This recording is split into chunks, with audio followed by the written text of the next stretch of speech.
Welcome to a video on the How to Counter series, where I shall teach you how to counter some of the most obnoxious characters in the game. Today is the first time we shall initiate a double whammy and take a look at both of the Swarm class characters. Let's get started.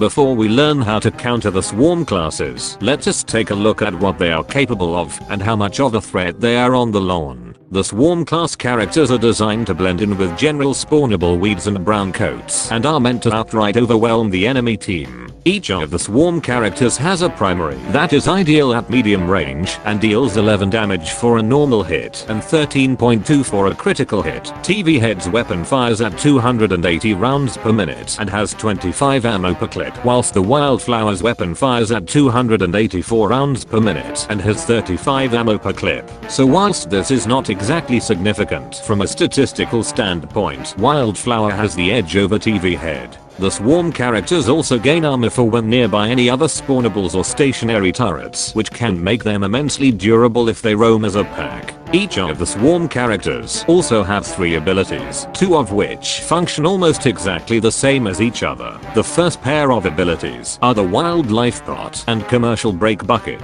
These abilities will cause them to be slowed down for a brief moment before they place down either a Wildlife Pot or a bucket. This object then acts as their next respawn location should they choose to use it. The object has 30 health and goes on a lengthy 45-second cooldown once used. This can allow them to very easily return to the fight and in some cases outright ambush unsuspecting players without warning. The second pair is the Overheated Dinner and Bloom Boom. This will cause them to shoot out an explosive projectile that can deal up to a maximum of 75 damage. Wildflowers will detonate instantly upon hitting any surface, whilst TV Heads will lay dormant for a moment if contact with an enemy is not made. Once used, the ability will go on a 20-second cooldown. However, the most infamous and notorious part of their kits would be the drones, with the Wildflower having a dandelion that can hover and more easily access high ground, whilst TV Head has a Yeti drone that grants a chilling effect upon damaging any plants with it. Each of the drones can deal up to 110 damage in a surprisingly generous radius and can one-shot a sizable majority of the cast, all for the low price of a 21-second cooldown, which is absolutely fucking ridiculous. But if you think that's all these drones can do, there is still more to come, as there is an upgrade for each side that makes them absolutely obnoxious to face. For each side has a speed upgrade for the drone, which makes them move 50% faster and in general a lot harder to hit thanks to their small hitbox and surprisingly quiet sound effects, making them almost undetectable unless you see them coming. Each side also has a health upgrade which not only applies to the character itself but also the drones as well, because clearly they weren't obnoxious enough as it is and thus deserve to have even more health on top of already being able to be overhealed as well. It's because of all this power into one ability that if any of these two are spotted in a lobby, then it is strongly suggested to swap to a high health character like Chomper, Oak, All-Star or SB, as due to the high amount of damage on the drone, you'll preferably want a high health character so that you can survive the constant barrage of drones that will most likely be used against you. Defense classes in general will also be much stronger against them, since they have access to health regeneration upgrades, which can allow them to quickly recover from the intense blow.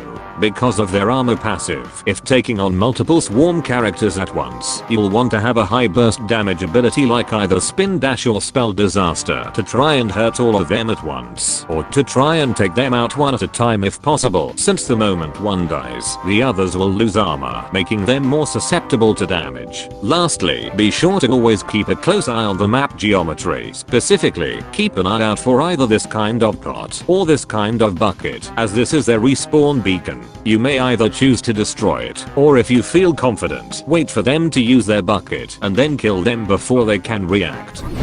Thanks to this video, you can now counter and handle the contender for the most obnoxious class to face against in BFN and declare your victory against the supposed Swarm mains who really just use the drone 90% of the time. Be sure to come back for the next episode in 2 weeks. Thanks for watching and don't forget to subscribe for more shit like this. Have fun.